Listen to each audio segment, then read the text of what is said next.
Here, once again, the view of the ileocecal valve.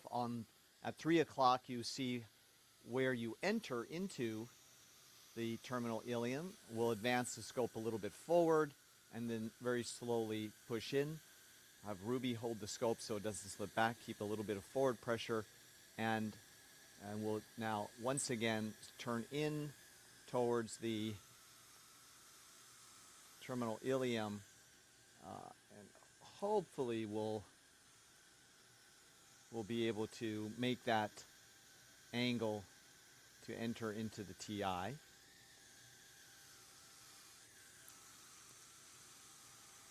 Can be a little bit tricky at times, but it still looks like we it's right in front of us, isn't it? One moment. It's sort of inviting us to come in, but there we go.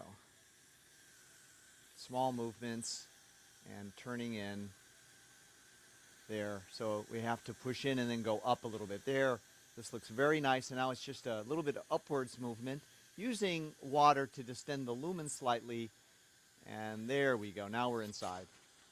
So we get a very nice view of the villi in the terminal ileum, and we'll sort of float the boat up the river.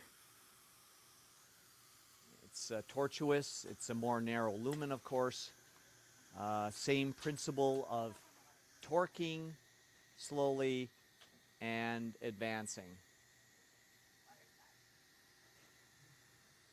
We can actually get a very good distance into the ileum using the water method.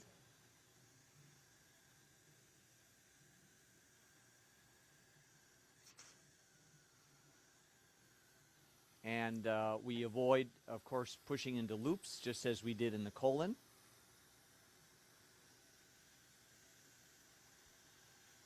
I think we'll stop there and start pulling back. No need to go in too far. We'll start pulling back, and you can also switch on the NBI. Beautiful view, especially with the near focus. You also will see how you could use the water to spread the villi apart, to look between the villi, see how the villi respond to the water infusion. A bit like cleaning a carpet here. Giving it a nice shampoo.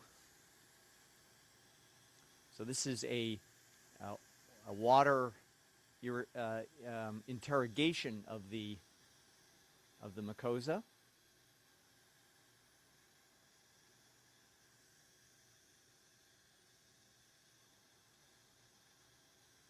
You'll note how far we actually were in the ileum.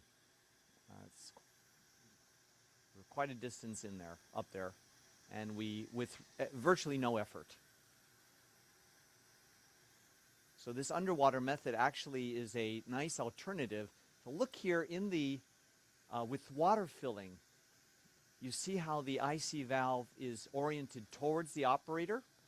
It's open, so its orientation towards the operator and open. Whereas air would do the opposite. It would close the IC valve, and it would displace the valve away from the operator. And now it's on our left side, and the same principle in terms of intubation. Position the tip and slowly advance in while pushing, and then it pops in, and then advance up. So that's the technique of intubating the terminal ileum. Also, one is able to appreciate any lesions that may be at the IC valve. So we're seeing the IC valve with great clarity.